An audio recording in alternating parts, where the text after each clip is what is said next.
আসসালামু আলাইকুম প্রিয় দর্শক, আজকে আমরা আলোচনা করব একটা গরম গরম টপিক নিয়ে, পিআর মেথড বা প্রপোর্শনাল রিপ্রেজেন্টেশন পদ্ধতি, যেটা বাংলাদেশের নির্বাচন ব্যবস্থায় নিয়ে আসার আলোচনা এখন চারদিকে। এই বিষয়টা নিয়ে অনেকেই কনফিউজড, অনেকে বলছেন ভালো হবে, কেউ কেউ বলছে জটিল হবে, কিন্তু বাস্তবতা চলুন বিস্তারিত জানি। চলুন আগে একটু বুঝে নেই, আমাদের দেশে এখন যে পদ্ধতিতে নির্বাচন হয় সেটা হচ্ছে first pass the post, FPTP. মানে একটা আসনে যিনি সবচেয়ে বেশি ভোট পান তিনি জেতেন। ধরুন 5 জন প্রার্থী আছেন, একজন পেলেন 30% ভোট, বাকিরা কম, তাহলেই সেই 30% ভোট পাওয়া প্রার্থী জয়ী। এই পদ্ধতিতে একদম স্পষ্ট বিজয়ী থাকে, কিন্তু একটা বড় সমস্যা থেকে যায়, বাকিদের ভোটের প্রতিফলন সংসদে হয় না। অর্থাৎ 70% মানুষ যাকে ভোট দেয়নি সেই ব্যক্তি তাদের প্রতিনিধিত্ব করেন।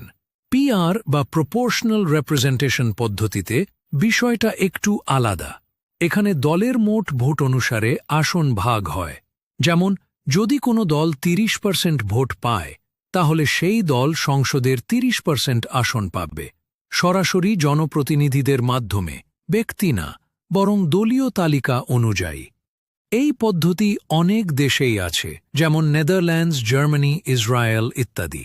এতে অনেকটাই নিশ্চিত হয় যে জনগণের মোট মতামত সংসদে সঠিকভাবে প্রতিফলিত হবে। অনেক রাজনীতিবিদ এবং বিশ্লেষক বলছেন, বাংলাদেশে পিআর পদ্ধতি চালু হলে কিছু ভালো দিক হবে।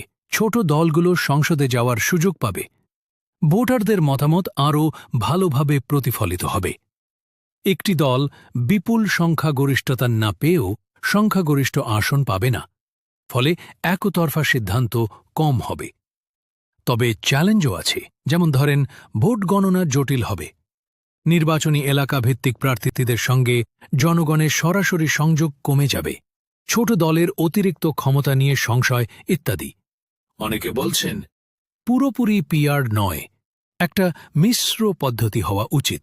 অর্থাৎ কিছু আসনে এফপিটিপি থাকবে, কিছু আসনে পিআর।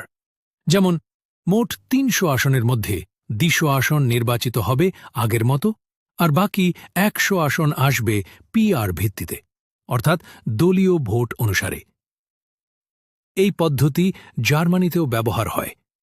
এতে ভারসাম্য বজায় থাকে এবং সবাই উপকৃত হয়। তো বন্ধুরা, পিআর মেথড নিয়ে এটাই ছিল আজকের বিস্তারিত আলোচনা। আশা করি একটু হলেও স্পষ্ট হয়েছে এই পদ্ধতির লাভ, ক্ষতি, বাস্তবতা ও সম্ভাবনা। আপনার মতে কোন পদ্ধতি আমাদের জন্য ভালো? নিচে কমেন্ট করে জানাতে ভুলবেন না। ভিডিওটি ভালো লাগলে শেয়ার করুন এবং সাবস্ক্রাইব করে পাশে থাকা বেল আইকনে ক্লিক করুন, যেন এমন সব আলোচনামূলক ভিডিও মিস না করেন। আল্লাহ হাফেজ, ভালো থাকুন।